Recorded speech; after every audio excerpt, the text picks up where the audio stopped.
السلام عليكم ورحمة الله وبركاته، أهلًا وسهلًا بإخواتي وحبايبي، يا رب كده تكونوا بخير وبصحة وبسعادة يا رب. طيب اللي ما لوش في الرنجة والفسيخ يا ولاد النهارده يدخل بينا بأكلة السمك الجامدة ديّة، بنوع سمك واحد بس هتملي سفرتِك، هتعملي بيه كذا نوع، تمام كده؟ يعني نوع سمك واحد بس هتعملي منه تشكيلة حلوة أوي. طيب أول حاجة هننزل بالتتبيلة، التتبيلة عبارة عن إيه؟ بصلاية كبيرة ومعايا قطاية كبيرة وفلفل رومي وفلفل أحمر وفلفل حامي، تمام كده يا ست الكل؟ وهانزل عليهم براس توم. هنضرب بقى الكلام ده كله ضرب كويس جدًا، جدًا، وهنعصر 3 ليمونات، ومعايا معلقة كبيرة خل. بعد ما ضربنا التتبيلة الحلوة ديّة كويس جدًا في الكبة أو بالهون، تمام كده يا ست الكل؟ هننزل بالتوابل، التوابل عبارة عن إيه؟ معايا رشة فلفل أسود بسيطة، ومعلقة صغيرة كمون، ومعلقة صغيرة كزبرة ناشفة، ومعايا معلقة صغيرة بهارات سمك. بهارات السمك دي أنا باعملها في البيت يعني بإيديّا، لو عايزين طريقة البهارات السمك بتميّز السمك جدًا في التوابل اللي باحطها ليه، يكتب لي وأنا يقول لي وأنا أكتبها له في التعليقات، تمام كده؟ طبعًا وهانزل بالملح، والملح هنا لازم إيه، تضبطي الملح بتاعِك عشان السمك يطلع معاكِ مضبوط وطعمه إيه، ظاهر كده.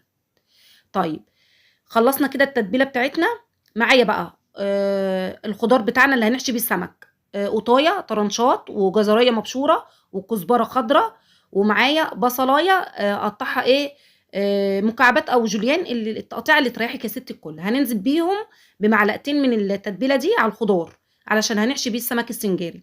معايا هنا بقى السمك البلطي، فتحته في البيت سنجاري ونضّفته كويس ونقعته في خل ومَيّة وليمون لمدة نُص ساعة لحد إيه ما يكونش في أي زفارة يعني، واشطفيه كويس شطفة حلوة أوي، أوي، أوي كده، عايزة تغسليه برضك بدقيق أو طحينة تمام، المهم السمك اغسليه كويس عشان ما يبقاش فيه يعني السمك يكون نضيف ما فيهوش أي زفارة.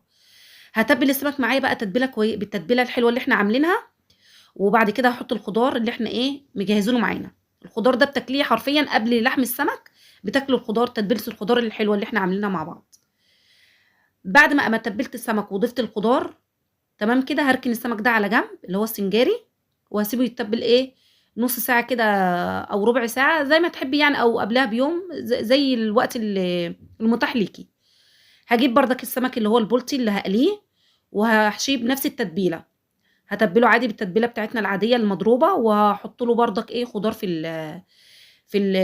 هاحشيه بردك بالخضار.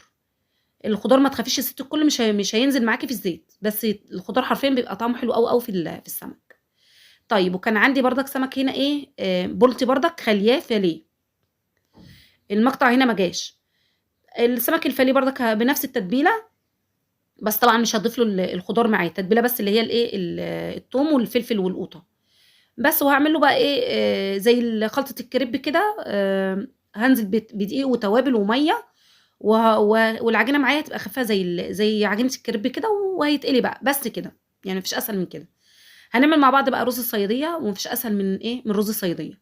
معايا بصلتين كبار، هاشوّحهم تشويحة كويسة كده في الزيت لحد اللون معايا ما يكون بُني غامق، تمام كده، ونزلت هنا إيه، بمعلقة كبيرة سُكّر، معلقة كبيرة سُكّر بافضل أقلّبها أول اللون ما يوصل معايا البُني، السُكّر ده بيتكرمل وبيدّي طعم حلو أوي، أوي للرز معايا. طيب أثناء بقى البصلة ما تتحمّر معايا وتدّي اللون البُني معايا اللي هو اللون البُني الغامق، هاجيب ورق فويل وهاضيف جواه ورق زبدة، عشان طبعًا ورق الفويل بيبقى إيه مش صحّي يعني، هاضيف تحت السمكية على طول إيه ورق الزبدة، وهاعمله وهادّي له على شكل السمكية بالضبط، وأقفّله إيه زي القالب القالب يعني، بس كده وأحطه في الصينية وهاشغّل الفرن، الفرن يكون سخن جدًا، جدًا، وهاضيف السمك دوّة هيقعد معايا من ربع ساعة لتلت ساعة، وطبعًا قبل ما أضيف السمك السنجاري هارُش عليه رشة زيت بسيطة جدًا، تمام كده يا ستّ الكل؟ جرّبي السمك البلطي بالطريقة دي هيكون خفيف أوي، أوي في أكله وحلو. بعد ما شوّحت البصلة معايا بتاعة الرز الصيادية واللون معايا بُني، هانزل برشة كمون ورشة فلفل أسود ورشة أو معلقة صغيرة مرقة فورية، تمام كده يا ستّ الكل؟ وهاضبّط الملح بتاع الرز وهاشوّحه تشويحة كويسة وهانزل بمَيّة مغلية معايا.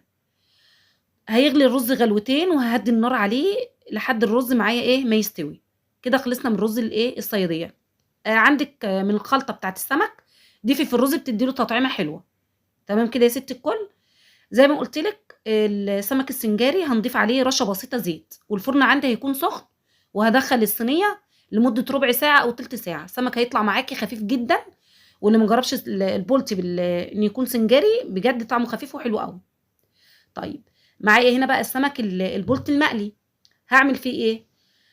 الدقيق طبعًا معايا هاتبّله بنفس البهارات اللي تبّلت بيها السمك، تمام كده يا ستّ الكل، وهاحمّر معايا برضك إيه، السمك الفيليه. طبعًا ممكن تعملي السمك البلطي صينية كده بصلصة برضك من السمك البلطي، فكده عملتِ برضك إيه، نوع تاني، فالأنواع كتيرة أوي للسمك بنوع واحد بس تعملي سُفرة كاملة. يالّا بقى اللي وصل لحد هنا وما داسش لايك يدوس لايك بقى، واللي ما اشتركش في القناة يشترك عشان عيلتنا كده تكبر بيكم، أحسن ناس بجد أنا باحبكم جدًا، إن شاء الله أشوفكم في وصفة جديدة، واسيبكم في حفظ الله ورعايته، مع السلامة، سلام.